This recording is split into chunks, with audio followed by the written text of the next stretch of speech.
Hello everybody, it's Starrapter here. Welcome back for another episode of This Week in Star Wars Canon. Every week I break down all the latest into Star Wars continuity. However, this week's a little bit different because we didn't get any new comics, we didn't get any new novels, but however, what we did get this morning from Vanity Fair is a bunch of new set pictures from Star Wars Episode 8, The Last Jedi. We also got these two articles, one of them with Pablo Hidalgo kind of breaking down some of these images, and the other one is the actual cover story. So I'm here to break this down for you guys. So first off, some interesting things to note. First off, I learned in the article that Luke Skywalker has been living on Ahch-To, which is that planet that has the first Jedi Temple that we see him on in Force Awakens. Well, there's also these little caretaker creatures that live in those huts, so that was kind of interesting. And Rian Johnson, the director, did note that they are actually not something similar to Ewoks. They're a little bit different, so that's kind of cool. Another thing worth noting is that Oscar Isaac actually admitted that him and Luke have a scene towards the end of the film, so this is kind of eye-opening because it does reveal that Luke is actually going to play such a large role. He's going to be in the entire film, hopefully, so that's pretty cool. Getting on to some of the new characters that were revealed through these articles was Benicio Del Toro's character still remains a mystery. We did get a picture and a very quick kind of explanation of who his character is. He is a sort of drifter character, and he doesn't have an official name, but on the set he is known as DJ. So this just solidifies my theory, along with many millions of others, that I really think that this guy's going to be Ezra Bridger, and he's listed as this kind of person that drifts around. So he has given up on the Jedi. Maybe something has happened in Star Wars Rebels Season 4 that really makes him question what the hell he's doing in the galaxy, and he just takes a seat back and just kind of goes his own way like a nomad sort of person who's just going around. So that's really cool.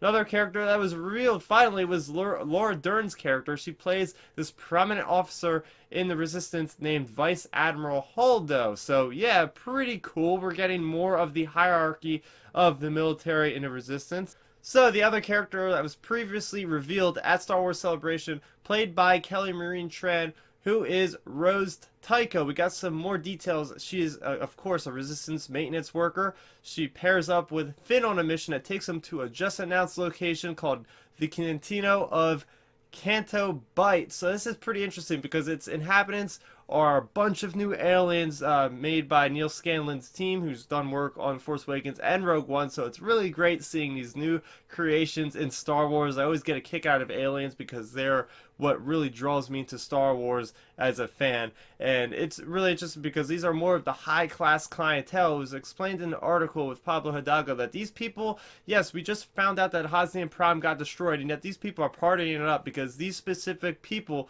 in this kind of place do not really abide by the overall government. These are the people that make they're the entrepreneurs. They make it for themselves. They are not governed completely by the laws of politics. They kind of fall outside of that in a way. I don't care. I mean, it's pretty cool because first off, the aesthetic is more like the prequels. This environment that we see is very kind of clean, very just kind of almost like a stale kind of environment as far as just not a lot of color. But I really like to see how we are getting that kind of mixture between prequels now and original trilogy in the sequel trilogy era. So in the article, Carrie Fisher mentioned that Episode 7 was Han's film. Episode 8 was Luke's film. And Episode 9, she was looking forward to it because it was going to be her film. She was going to be the central role in that movie, according to her and a few other sources. And now it's, they have to change things around. Lucasfilm is still trying to figure out what they're going to do with Episode 9. They definitely aren't going to be going down the route that Rogue One had with Tarkin. And, it's just sad hearing her, say that in retrospect.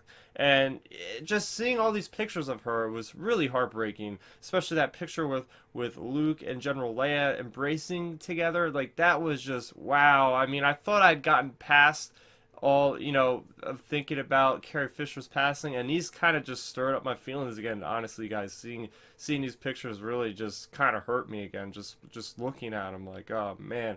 Like, I don't know how I'm going to be prepared to watch Episode 8, to be honest with you guys. It's going to be hard to get through. So, moving on to one of the most revealing photos of these set of pictures was Captain Phasma herself. She has no helmet on, so that's the first time we're going to see her without the helmet in The Last Jedi, I'm guessing. And she also has this cool new weapon. It looks like a force pike, although Pablo Hidalgo admitted that they didn't actually have a name for it at the time of this article, so it apparently collapses. And he did admit that, hey, you know, even though she's able to use blasters and whatnot, she comes from a background where it's not as high tech as you would think it is.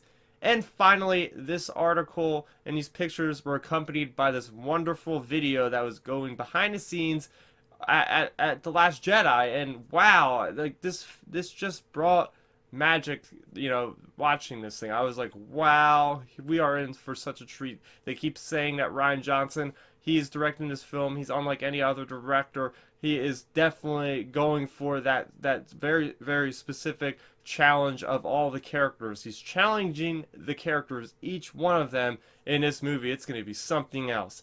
So besides the Star Wars Last Jedi pictures, we did get the announcement that we are getting not one, but 2 Star Wars comics in August. We are getting Star Wars Jedi of the Republic, Mace Windu. This is going to focus on Jedi, Mace Windu, and a few other Jedi on the onset of the Clone Wars, and it's going to basically transition from the Jedi being keepers of the peace to the generals. And I find the subtitle kind of interesting, like Jedi of the Republic. And does that mean that we're going to get other Jedi, maybe like a Quinlan Vos, or, you know, some of the other minor Jedi, maybe like Kit Fisto gets his own miniseries? That'll be cool. I'm really looking forward to that. I have a feeling that it might be like the Clone Wars micro series with a lot of this crazy over-the-top action with Mace Windu. And Mace Windu's a really interesting character because if you read Dark Disciple, they actually explain that he is one of the more on-the-edge Jedi. Like, he could be almost considered like on the verge of going to the dark side, as crazy as that sounds, because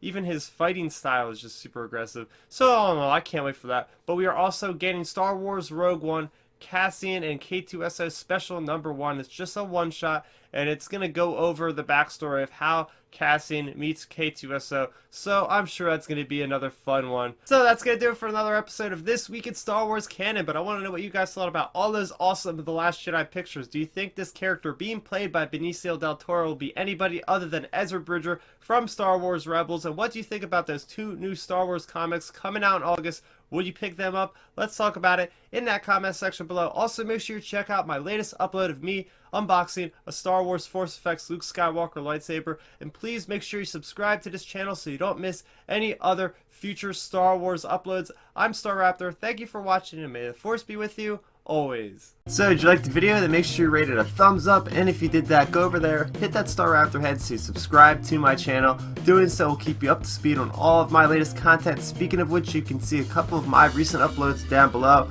I'm also on social media, so what are you waiting for? Let's start nerding out.